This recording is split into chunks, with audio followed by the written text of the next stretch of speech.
우리를 부르셨을 때에 우리를 향하신 아버지 하나님의 목적이 있으시고 우리를 향하여 채우실 하나님의 나라가 있는 줄 오늘도 깨닫게 하시고 아버지 하나님의 나라와 하나님의 의가 우리에게 충만케 하심으로 연약한 자들에게도 동일하게 채울 수 있도록 오늘도 우리 몸과 마음으로 그리스도와 한 마음이 되어서 아버지 앞에 큰 은혜가 있도록 오늘도 열어주시고 채워주시옵소서.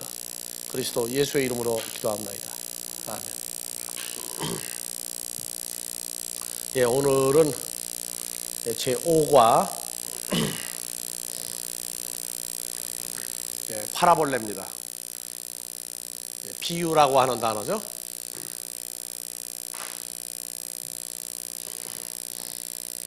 여기에서 헬라어에서 다같이 파라볼레, 사볼레, 파라볼레가 아닙니다. 파라볼레. 그래서 이건 합성어예요. 그래서 파라 더하기 발로 필름 한번 비춰보고요. 비유라고 하는 단어.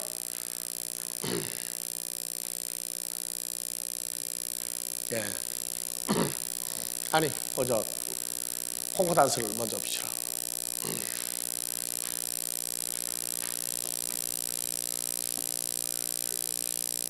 예.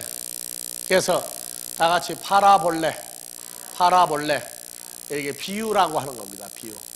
그래서 예수님이 비유로 여러 가지를 제자들에게 말씀하여 또 듣는 자들에게 가라사대 어찌하여 저희에게 비유로 말씀하시나이까. 내가 저에게 비유로 말하기는. 여러분들 그 대화 중에서 친구들끼리 재밌는 대화를 하는데 들으면은 안 되는 사람이 왔을 때에 말하다가 말을 하지 않고 뭐 눈짓으로 손짓으로 발짓으로 얘기하면서 서로 대화가 통해요. 그리고 들으면 안 되는 아주 귀찮은 사람이 오면은 서로 만드는 말들을 가지고 쓰죠. 그래서 요새 젊은 신세대가 새로운 용어를 계속 지금 만들어내더라고요. 옛날에 보니까는 쓰리꾼들이 제일 귀찮은 사람이 몰래 붙잡으러 다니는 형사들인데 형사들을 보고 뭐라고 그랬어요? 여러분들 아마 아는 사람이 있을 거예요. 은어로 형사를 뭐라고 그랬어요? 짜부라고 했다고, 짜부. 그 다음에 수갑을 뭐라고 그랬어요? 큰골이라고 그랬던가 뭐라고 그러는 것 같더라고요. 두는 사람을 뭐라고 그랬어요? 두는 사람 뭐라고 얘기해도 못 알아먹고 한참 가야 깨닫는 사람. 형광등이라고 써요. 형광등. 왜냐하면 빨리 깨닫지를 못하니까. 형광등에 전기 스위치를 넣어도 어떻게 해요? 한참 있다가 불 들어오죠. 형광등이라고 그랬어요. 그러더니 단어를 또 바꾼 것 같더라고. 형광등 이후에는 나도 모르겠어요. 그래서 얘기하는데 못 알아먹는 사람 오고 하면은 형광등 하나 온다고 그래요. 이게 사람들 쓰는 단어도 서로 통하는 은어들이 있어요. 다른 사람은 그 단어를 갖다 써도 무슨 내용인지 모르고 저들 마음대로 갖다 쓰는 거예요. 그래서 성경도 보면은 성경은 누구에 대해서 쓴 겁니까? 예수 그리스도와 하나님의 자녀들과 그리고 사망에서 영생이라고 하는 놀라운 사건을 썼는데 똑같은 단어를 쓰고 있으면서도 의미 전달이 다른 쪽으로 되고 있다고요. 그래서 아예 언어를 뜯어 고치는 것도 있어요. 이번에 그 왕건이 세운 나라가 무슨 나라죠?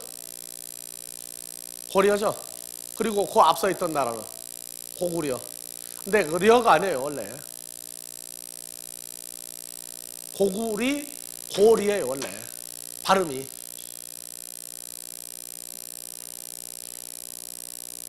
뭘?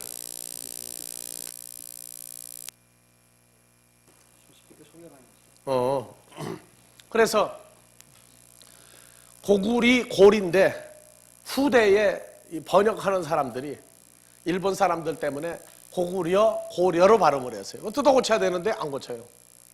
그러니까 여러분들이 집에 가서 한문 옥편을 찾아가지고 그 려라고 하는 단어의 원 발음이 뭔가를 한번 찾아봐 보세요.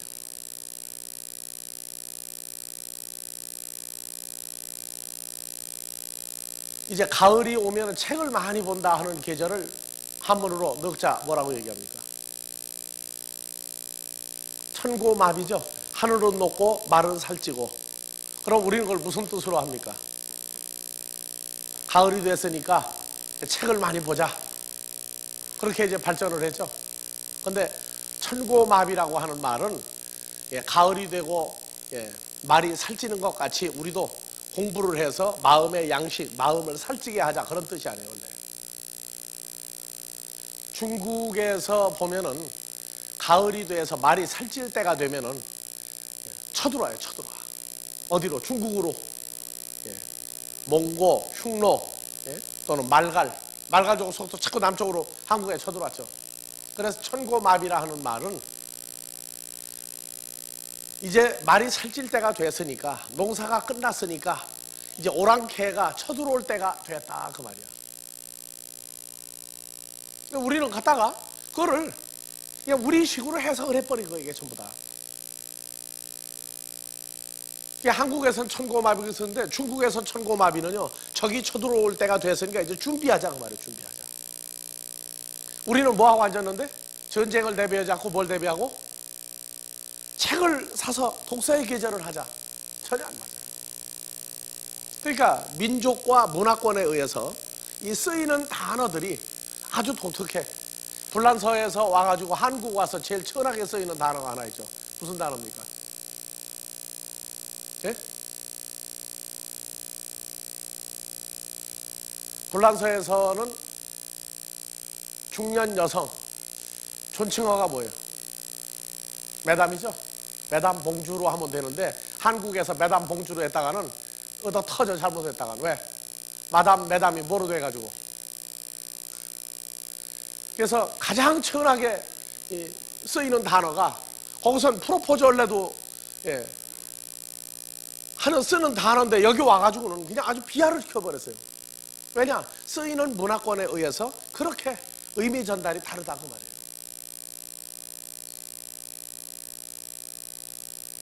성경에도 하나님의 자녀들을 향한 하나님의 자녀들만을 향한 문화권이 성경에 있는 거예요.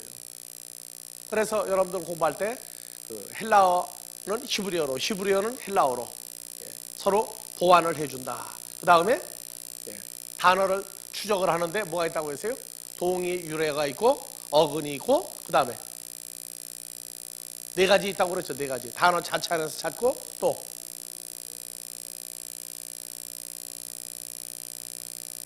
네 가지 방법이 있다고 그랬죠. 뭐 있어요? 동의 유래요.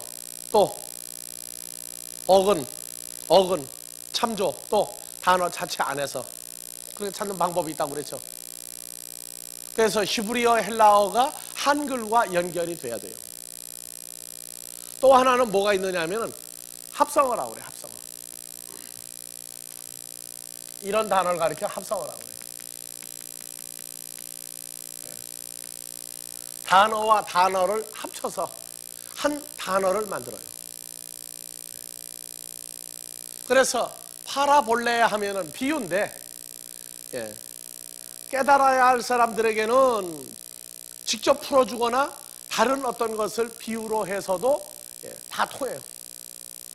근데 깨닫지 못할 사람은 그래서 마태복음 13장에 가서 이 파라볼레라고 하는 단어를 하나님의 나라를 구원받고 천국을 자기 것으로 만들지 못할 사람들에게는 예수님도 저 비유를 써가지고 못 알아먹게 만들었어요.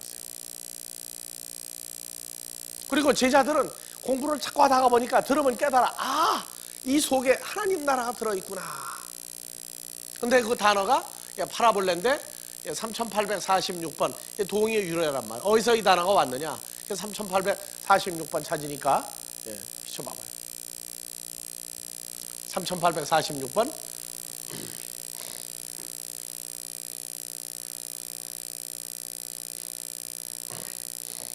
자, 3846번 비춰봐봐요.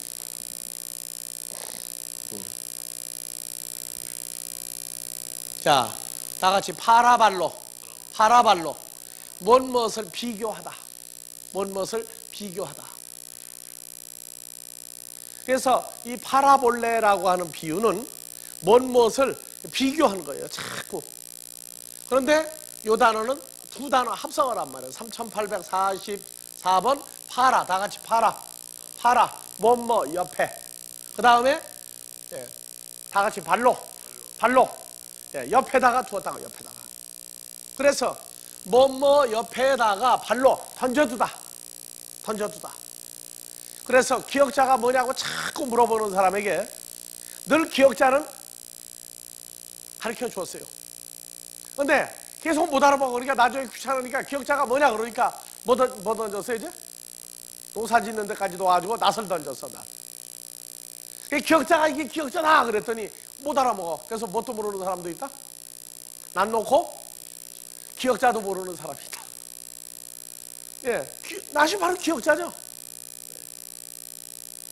그래서 어떤 사람은 보여줘도 모르고 들려줘도 모르고 마지막은 손에 쥐어줘도 모른다. 뭐 어떡할 거냐? 방법이 없다. 하나님 나라도 그렇게 눈으로 보고 귀로 듣고 손으로 쥐어주고 깨달을 수 있게끔 만들어 놓은 거예요. 누구에게? 우리에게. 우리에게. 그래서 합성어다. 이걸 이제 알아야 돼요. 헬라어를 공부해 보면요. 수많은 합성어가 있어요. 수많은 합성어가 있다. 그래서 성경에 신약 성경에 엄청난 단어가 있지만 그 원형은 5624단어예요. 원형은. 거기다가 변화, 합성어 이렇게 해서 수많은 단어가 신약 성경을 쓰고 있어요. 그래서 우리가 이 번역한 내용들을 쭉 보다가 보면 학자들이 연구를 하다가 지쳐가지고 그냥 포기해버린 내용들이 무수히 나와요. 보면은. 왜 포기했느냐? 하나님의 은혜가 역사가 끝나버렸단 말이에요. 어떤 단어들은 번역을 하다가 보면. 왜? 세월을 따라서 성경을 확장을 해왔어요. 해석을. 그래서 시대에 맞게도 해석을 했고 자기들 문화권에 맞게 해석을 했는데 그 완벽한 해석을 다 열어주지 않았어요. 그래서 이 성경을 공부할 때는 인간 혈과 육의 시한부 인생에게는 열려지지 아니한 감추인 새로운 신세계가 있단 말이에요. 그래서 이 단어들을 공부하는데 지식만 가지고도 안 돼요. 정말로 주일학교 때부터 부르는 하나님 나라는 뭐로도 못 가고 지식으로도 못 가요. 똑똑하다. 그것하고 하나님 나라하고는 달라요.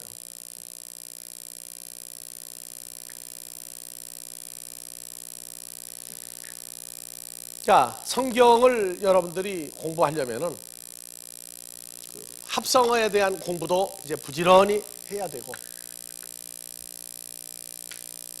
이제 정리해야 될 것들이 있어요. 유치원 때 배우던 걸 국민학교 때 들어가서 그대로 다 적용하려고 그러면 안 맞아요. 국민학교는 국민학교 수준에 관한 확장된 내용이 있어요.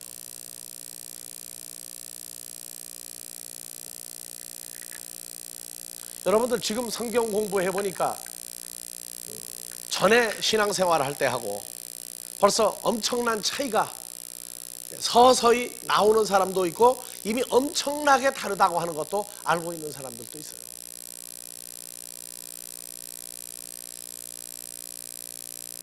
그만큼 엄청난 차이가 있는데 그걸 모르는 거예요. 자, 성경에서 마태복음 13장 파라볼레가 제일 먼저 파라볼레가 나왔으니까 마태복음 13장 1절부터 한번 봐봅시다.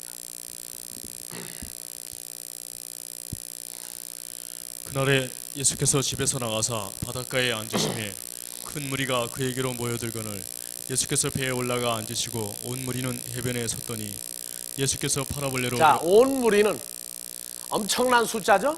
바닷가에 섰어요. 그래서 예수님은 어디로 올라갔고? 배에 올라가 앉으시고요. 배에 올라가 앉으시고. 그리고 3절 예수께서 파라볼레로 헬라어로 봅시다. 비유가 헬라어로 뭐라고 나왔는지. 자, 다 같이 파라볼레. 파라볼레. 그래서 단수가 아니고 파라볼레는 단수고 파라볼라이스는 복수예요.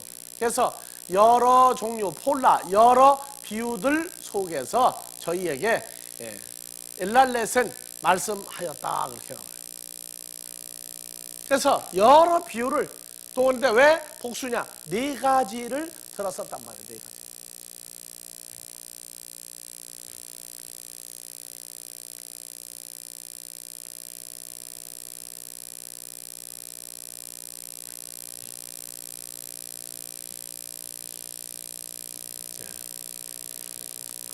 마태복음에서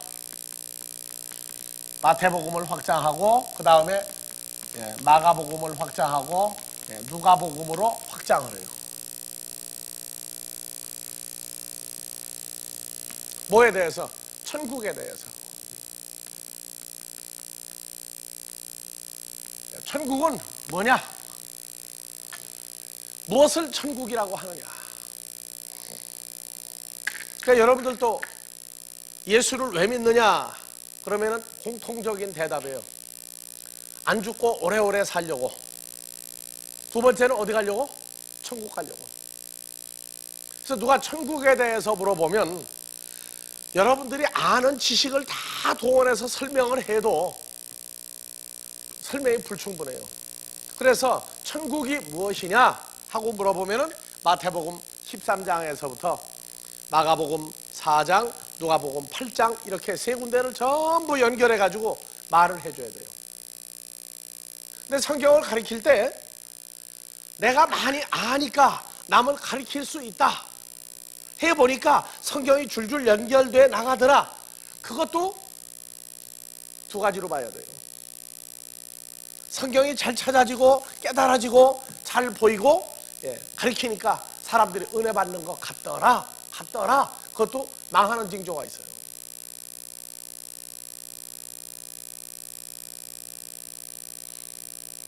이 성경을 풀어갈 때에는 기본 원칙이 있어요. 제일 먼저 필요한 게 뭡니까? 성경을 풀어갈 때, 가르칠 때, 또는 내가 깨달을 때 제일 먼저 필요한 게 뭐예요? 자, 학벌이나 학력이나 지식은 아니라고 그랬어요. 그럼 뭡니까? 제일 먼저 필요한 게 성경을 풀어갈 때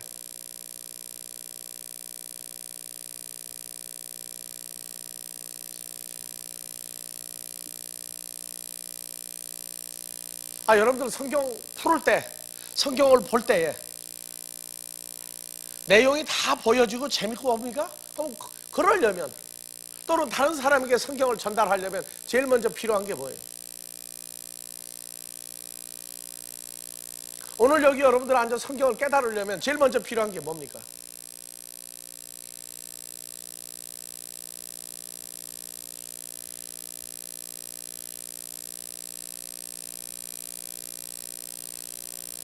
자, 여러분들 밥 먹을 때 밥 차려주면 뭐부터 들어요? 자동으로. 예? 그거 누가 가르쳐 줍니까? 근데 숟가락으로 먹는 사람이 있고 어떤 사람은 젓가락으로 퍼먹고 끝까지 젓가락으로 먹는 사람이 있어요. 그건 잘못된 겁니까? 그건?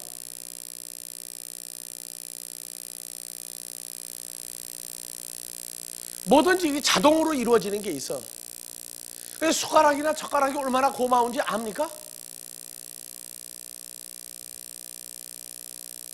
그릇 파는 데 가면 제일 흔하게 두고 다니는 게 젓가락, 숟가락이야. 가치를 안 둬요. 근데 언제 보면은 그거 소중한 줄 알아요. 숟가락, 젓가락 없이 뭐를 먹어보려면은 숟가락, 젓가락이 얼마나 공교하게 정말 잘 만들어졌는지 알아요. 성경을 풀어갈 때에도 일상 하나님의 은혜가 있다가 보니까 모르는 거예요.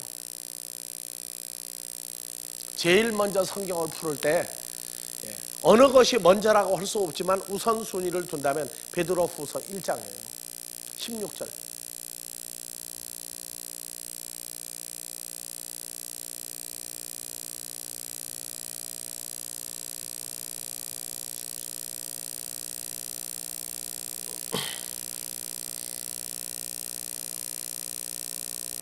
예. 다 같이 읽읍시다. 또 우리에게 더 다 같이 확실한 봉독하세요. 또 우리에게 더 확실한 예언이 있어 어두운 데 비치는 등불과 같으니 날이 새어 샛별이 너희 마음에 떠오르기까지 너희가 이것을 주의하는 것이 가하니라. 먼저 알 것은 경의 모든 예언은 사사로이 풀 것이 아니니 사사로이 인간의 뭘 의지하고 인간이 가지고 있는 어떤 걸 의지해서 풀 것이 아니니 예언은 언제든지 하나님의 말씀은 언제든지 사람의 뜻으로 낸 것이 아니요 오직 성령의 감동하심을 입은 사람들이 하나님께 받아 말한 것임이니라. 그러나 민간에 또한 거짓 선지자들이 일어나 이와 이러한 같이 날이 너희 중에도 거짓 선생들이 있으리라 나오죠. 제일 먼저 뭐가 필요해요? 성경을 볼 때부터 내 것으로 만들고 소화시키고 나가 전달하려면 제일 먼저 뭐가 필요하다고요?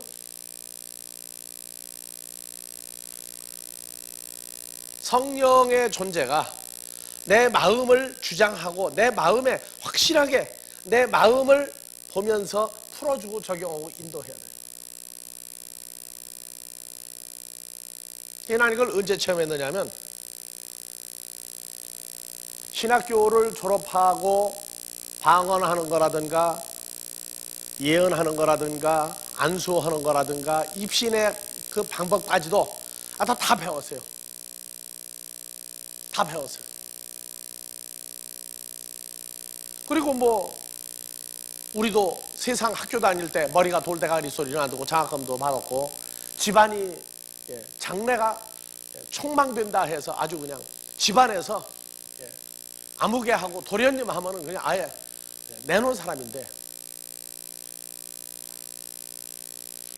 고시 공부도 했다가 결혼 때문에 포기했고 왜? 20년 후에 결혼하는 문제를 생각하기 전에는 고시만 합격하면 내 인생이 다시 시작되는 줄 알았어요. 근데 어느 날 갑자기 눈에 통태 껍질이 딱 씌고 나니까 결혼한다. 결혼하면 뭐가 생깁니까 이제? 아들, 딸 생기죠? 그러면 어떻게 해야 돼요 이제? 돈을 벌어야 되죠. 그래서 봉급을 따져보니까 도저히 아들, 딸 못 키우겠어요. 둘이 먹고 살기도 바빠. 자세한 얘기하면은 또 그쪽에 있는 분들이 오해할까봐 설명은 안 하겠지만 내가 생명과 내 존재를 걸어 나타낸 아들, 딸에게 부정한 방법으로 내가 돈 벌었다. 그리고 너희 키웠다 하는 소리를 해줄 수가 없고 그런 부모가 될 수가 없어서 고시공부 포기했어요. 그리고 열심히 하여튼 노력을 하고 돈도 많이 엄청나게 벌고 했는데 문제는 뭐냐? 항상 나는 나를 자신했어. 뭐든지 그냥 생각하고 판단하면 100% 되니까 여하튼.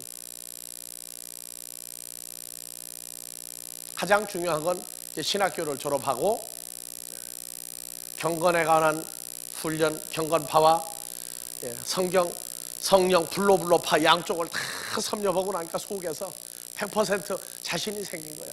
뭐 성경 보니까 뭐 창세기에서 계시록까지 그냥 뭐 별것도 아니야 보니까. 근데 뭐 그렇게들 몰라. 그래서 자신만만하게 교회를 이제 강남구 삼성동에다가 코엑스 뒤에 지금도 가면은 그 붙어 있어요. 삼성교회라고 붙어 있다고. 설립 예배를 다 끝나고 다음 주부터 이제 직접 설교를 들어갔는데 설교를 시작해서 5분도 안 됐는데 말씀을 주시는데 얘야 그거는 설교가 아니다. 그건 인간의 기교요 테크닉이지 그건 설교가 아니다. 사람들은 그 소리 듣고 좋아할지 모르지만 네가 할 일은 사람을 위해서 세운 게 아니라 누굴 위해서 세웠다? 하나님의 자녀들을 위해서 너를 세웠는데 그게 설교냐? 그게 너 장난이지 말장난이지. 설교를 만드는 설교 내용을 만드는데 원칙이 있어요. 성경 본문을 해석하고 거기에 예화를 집어넣어서 거기다가 이제 박력 있게 해가면서 사람들을 눈을 다 봐가면서 왜 눈을 안 보고 하는 설교는 또 힘이 빠져요. 그래서 다 봐야 돼 두루두루. 그러면서 톤의 억양을 뭐 어떻게 하고 뭐 웅변하는 식으로 해가지고 사람에게 아주 진실을 드러내고 뭐 다 했어요. 그래서 자신만만하게 했는데 아니 5분도 안 돼가지고 말씀을 귀에다가 쟁쟁하게 해주시는데 그건 사람이나 좋아하는 설교지가 하나님 나라가 어떻게 그런 설교가 있냐. 5분도 안 돼가지고 벌써 그러니까 우리 집사람은 제일 뒤에 앉아가지고 보니까 그런 설교를 뭐 쓴다고 그래요? 죽 쓴다고 그래요. 죽 쓴다고. 끝나고 나니까 당신 설교가 왜 그 모양이냐 그 얘기야. 아 그걸 설교라고 했느냐 말이야. 자 그래 놓으니 본문도 뭐 그냥 다 어디로 가버리고 뭐 어떻게 설교했는지 몰라. 자 설교를 잘해야 누가 옵니까? 교인들이 오죠.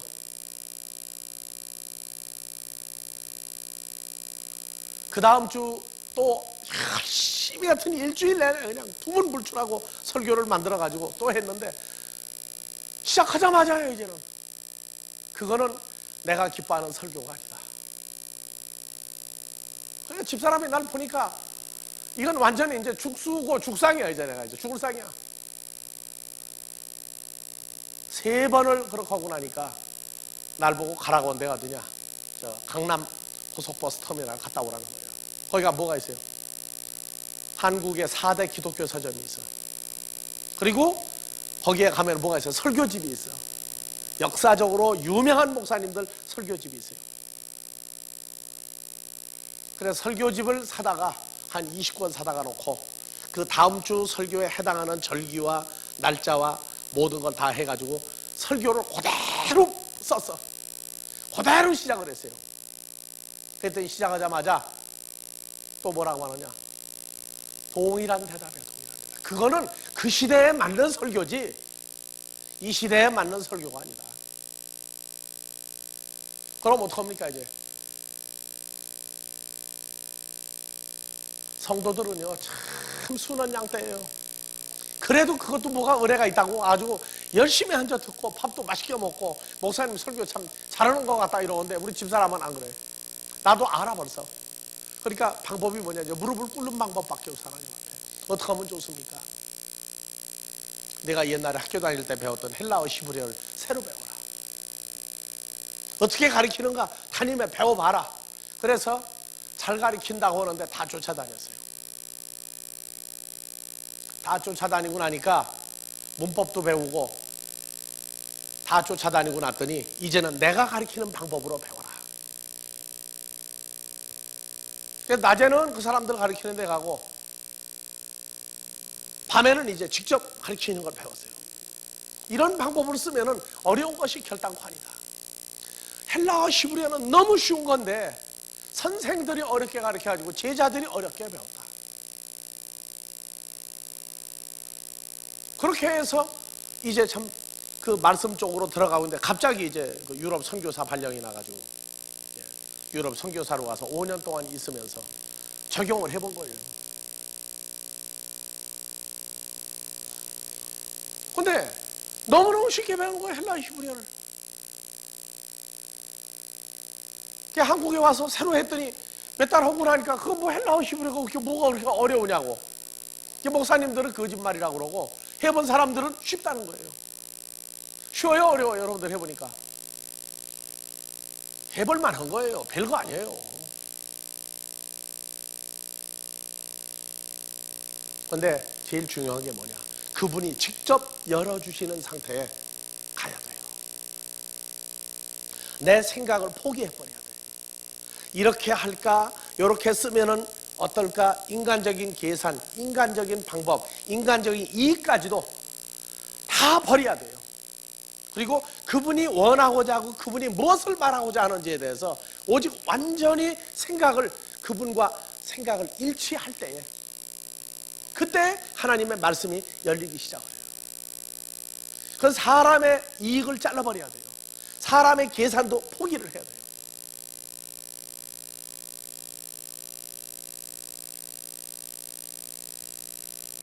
이러한 것들을 다 포기하지 않으면 성령의 조명과 감동의 샛별이 계시록 22장에 말하는 샛별 예수 그리스도가 내 마음을 주장해서 열어